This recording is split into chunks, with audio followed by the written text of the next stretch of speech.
Simon and I had been working on 2 records right before we started tracking that. And we were playing quite a bit because one of them was a singer-songwriter record and another was I guess it was sort of a fusion-y album with a few people from LA. So we were starting to get a rapport. We played a few gigs. Actually, Uncle Pete was on a couple of those gigs. But anyway, the feeling with Simon in particular is I really feel that it's funny because he drives Formula One cars as a hobby. You feel like you're in the drag stream of Formula One. He is one of the most supportive drummers I've ever encountered, who also has technique beyond most. I don't know if you've ever seen him playing with Hiromi, with the trio with Hiromi.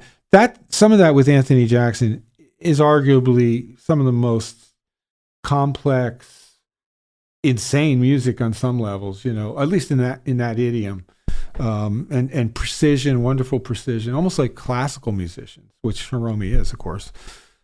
So you just feel like I'm just being summoned. And everywhere time is perfect. You're just like, wow, you don't have to ever worry about where the time sits. Yeah. And as a bass player, I like to try to think that, well, I'm not going to just rely on the drummer for time, but it just confirms that you're really in that place. Yeah. And that's true of all of these drummers. But Simon sort of, and I think it's partly because he also, he was the drummer after Keith Moon and The Who. He was the drummer after Jeff Porcaro and Toto. So he's been around pop music and click tracks and playing in that way for a long time. Plus, he just is a very precise human being. So it's a pleasure to feel his time, and he never leaves you hanging out to dry. He will play the most crazy fill, and you go, yeah, one. There it is. No guesswork. No guesswork. Yeah. We're right back where we should be. That's nice. So that's great. Omar, I can't say anything.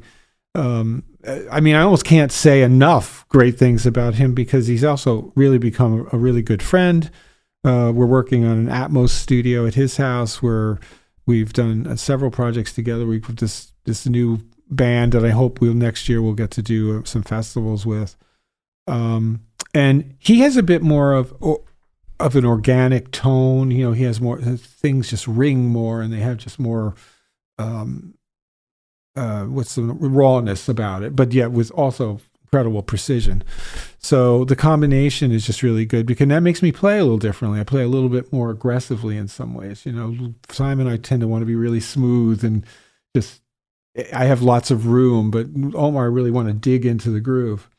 So that was really great. And Peter Erskine's been an old friend of mine. He actually dated one of my best friends in high school. So I've known him for years because they made some records together. And then we started doing some things, and I knew him from Weather Report, just being around at the time. And I think he's just maybe like one of the most perfect drummers in the world. I was listening to him yesterday. It's just... you almost can't point at one aspect. He's incredible brushwork, for instance, still has incredible groove and control. Also has a very classical background, so has precision and really can. And in fact, that's why he gets called, I think, so much for work in LA, doing everything from the Oscars to the stuff like that. Because that's the type of stuff where you're reading complex stuff potentially. But comfortable in pretty much any style, has a great backbeat as well as can swing. So it's great. And Jack is Jack. There's almost no other way to describe it. It's just, that's the rawest energy. And my favorite way of hearing Jack play is when he's almost reckless abandon. And you just, it's like the whole thing is just this bed of, beauteous stuff, Yeah. So that's and they are very distinct players, no doubt about it.